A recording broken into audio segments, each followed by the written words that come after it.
ছোট ভাই, তুমি কেমন আছো? ভালো আছি। তোমার নাম কি? আলি। তুমি কি করো? কিছু করি না। তো কিছু করো না, তোমার পাশে এটা কি? পাপড়। তো এই পাপড় তুমি বিক্রি করো? হ্যাঁ। তো এখানে কতগুলো পাপড় আছে? 30টা।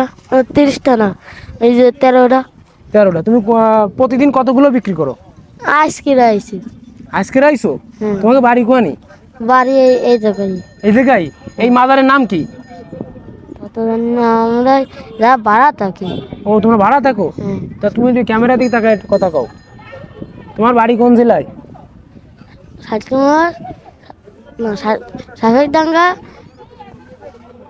জেলার নাম মনে নেই? তোমার সাথে কি ডাকি থাকে, একটু জোরে কথা বলো।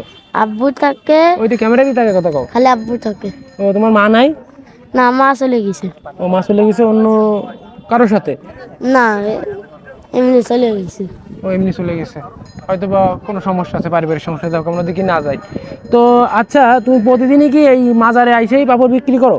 না, আজকে আইছি। ও সরি, একবার তো বলিস আজকে আইসো। যাও, তা তুমি প্রতিদিন এখানে আসবা, ঠিক আছে?